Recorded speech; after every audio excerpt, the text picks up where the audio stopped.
A man who tried driving into the CIA's main entrance now dead. FBI agents shot him after an hours-long standoff yesterday. NBC News correspondent Ken Dilanian joins me now. Ken, law enforcement officials say this guy was armed and it wasn't his first attempt to get into the CIA. What else can you tell us here?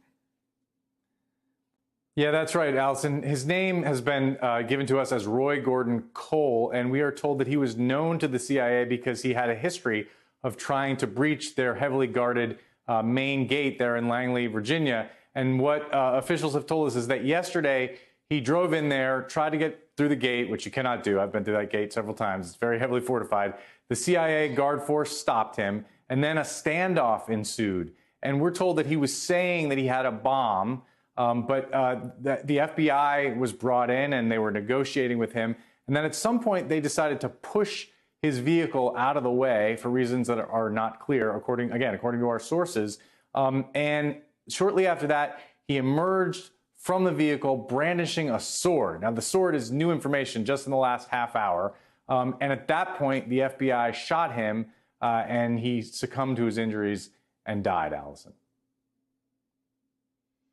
So, Ken, the FBI says they're reviewing this incident, saying they'll carefully examine the circumstances of the shooting. I imagine this is just the beginning, but what do you know about the investigation at this stage? Well, you know, I've actually done reporting on this in the past. The FBI reviews every agent involved shooting, and the FBI has a history of some very questionable lethal actions. There's some shootings that a lot of people criticize. And I think there are reasonable questions in this case. We don't know all the facts, but about why, if someone was brandishing a sword and apparently this person had mental problems, why lethal force with a gun was necessary. Hopefully the investigation will answer that question. There's an independent inspection division at the FBI which will conduct it. And you know, the Fairfax police also has jurisdiction, Fairfax County, Virginia, because it occurred in their neck of the woods. We'll have to see how all this shakes out. But the CIA takes the security of their compound very, very seriously, Allison. Look, you mentioned this entrance to the CIA is heavily fortified, but we know last month a man drove into a barrier at the U.S. Capitol. Security there quite high after the Capitol riots in January. Is there any talk or rumblings of adding more security to the CIA headquarters?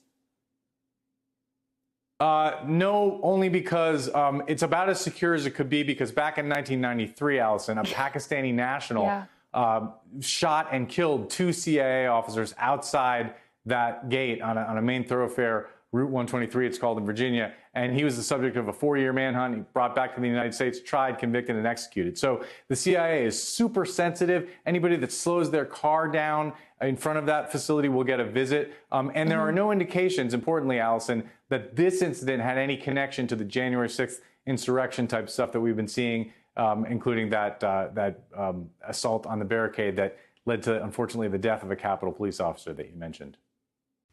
Hey, NBC News viewers, thanks for checking out our YouTube channel. Subscribe by clicking on that button down here and click on any of the videos over here to watch the latest interviews, show highlights, and digital exclusives.